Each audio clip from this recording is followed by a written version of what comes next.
untuk yang perlu dalam masa sekarang, bukan seperti tahun 1999. Tapi Ismail Sabri perlu tunjukkan bahawa dia boleh menyelesaikan masalah ini. Ismail Sabri yang akan cuba, kalau dia matang, kalau dia bijaksana, ada cara dia nak selesaikan perkara ini. Ada cara dia. Jadi saya pun nak tahu juga. Penonton kita pun nak tahu juga. Apa pandangan peribadi Haji? Macam mana dia nak selesaikan 3 puak? Minta maaf saya bercakap 3 puak jahanam ni. Yang menyusahkan rakyat dengan percaturan politik ni. Tak habis-habis 365 hari tanpa tidur, tanpa henti main politik tak habis-habis. Seperti mana Haji cakap, ayam telur pun tak boleh nak kawal lagi harga. Tengku Zafrul kata ekonomi berada di landasan yang terbaik. Saya pun tak tahu, wallahu alam, tang mana yang dia kata terbaik. Jadi Haji, pandangan peribadi Haji, macam mana Ismail Sabri yang bukan presiden parti, naib presiden UMNO ini nak menangani supaya kerajaan beliau tidak menyembah bumi dengan nak layan 3 puak ni, Bersatu, UMNO dan Zuraidah. Itu satu perkara yang penting. Itu satu isu yang penting. Tapi selain daripada menjawab perkara tersebut, pada hari ini saya akan menyatakan juga bagaimana caranya selain menyelesaikan masalah itu, Ismail Sabri boleh bantu menyelesaikan masalah penting negara untuk mengelakkan PRU. Bagaimana caranya? Ada caranya. Pertama sekali balik kepada soalan asal. Macam mana nak redakan dan tangani isu Zuraidah Kamaluddin Bersatu ini? Pertama sekali bagi saya, apabila dia balik dan dia tahu tujuan Zuraidah Kamaluddin keluar daripada parti pun adalah untuk menyelamatkan tengkuk dia dan menggunakan isu 3 ahli PBM untuk secara licin menekan. Caranya adalah untuk mengekalkan Zuraidah Kamaluddin dalam jemaah menteri. Di portfolio yang ada, ataupun jika ada rombakan portfolio di mana-mana portfolio yang dianggap sesuai. Tapi saya percaya di portfolio yang ada. Tapi bagaimana pula dengan Bersatu yang mengatakan kota itu kota mereka? Jawapannya adalah untuk menangani masalah itu, Ismail Sabri boleh mengisytiharkan bahawa dia kini melantik seorang timbalan Perdana Menteri. Dan memberikan kerusi timbalan Perdana Menteri itu kepada orang Bersatu. Dan dalam cara itu, Bersatu pun boleh mengangkat dada, hidung. Seperti biasa, mereka cuma nak jawatan. Scheme of thing. Begitu juga dengan Zuraidah. Dia pun nak jawatan. Bagilah apa dia orang nak. Timbalan Perdana Menteri. Portfolio tidak perlu dibuat sebab boleh lantik sama ada Menteri Dalam Negeri atau Menteri Antarabangsa ataupun Menteri Ekonomi, siapa pun, Azmin tu ataupun Hamzah Zainuddin ke siapa saja. Sebab sebenarnya tiada siapa pun layak jadi timbalan Perdana Menteri. Jadi untuk rakyat, mereka tak nampak pun, tak kisahlah nak lantik siapa. Tak peduli pun. Tak peduli pun. Tapi untuk menangani masalah ugutan-ugutan dan tindasan-tindasan yang boleh dibuat yang mengakibatkan hilang majoriti secara tergempar sekarang ni adalah memberi timbalan Perdana Menteri. So bila timbalan Perdana Menteri sudah bersatu pun tak ada masalah, happy. Selesai masalah Zuraidah Kamaluddin. Kalau Ismail Sabri nak, boleh juga lantik saya tanpa gaji untuk menasihat. Sebab ada satu lagi nasihat lanjut saya nak bagi kepada Ismail Sabri.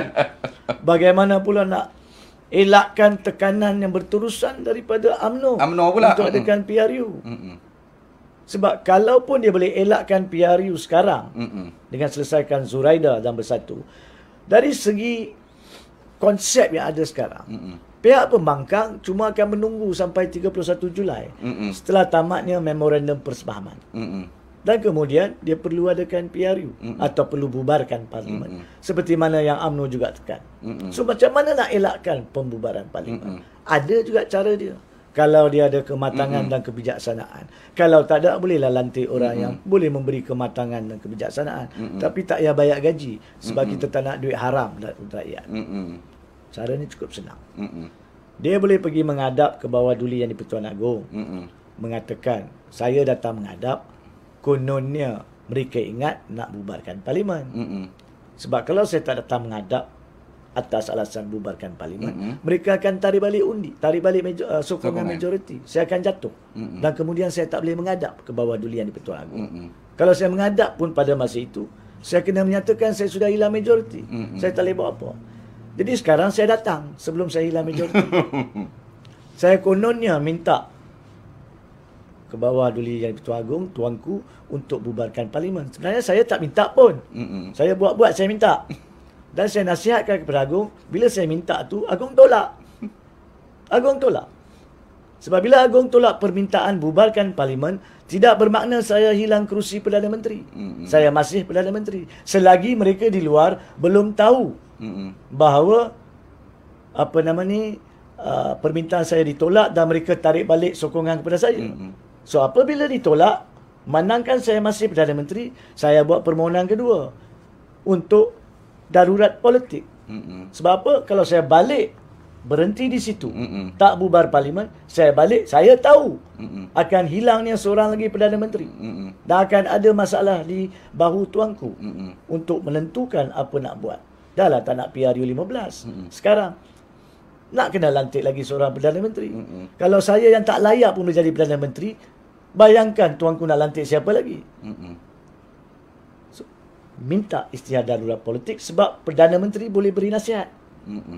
Di bawah perkara 150 macam mana Muhyiddin kononnya bagi nasihat, walaupun pada masa itu ada isu sama ada Muhyiddin masih mempunyai sokongan majoriti atau tidak, tapi kita tolak tepi isu itu. So balik kepada sejarah 21 Oktober, minta maaf 23 Oktober dan juga 11 Januari 2021. Cuba tengok. Muhyiddin yang nasihatkan. So Agong buat darurat politik. So Ismail Sabri bila ditolak pembubaran parlimen, teruslah minta darurat politik. Dan pada masa itu bawa siap surat-surat yang perlu untuk bantu ke bawah Duli Yang di-Pertuan Agong mewujudkan konsep Maigaran yang perlu. Dia Perdana Menteri, masih Perdana Menteri. Tun Abdul Razak 69 masih Perdana Menteri.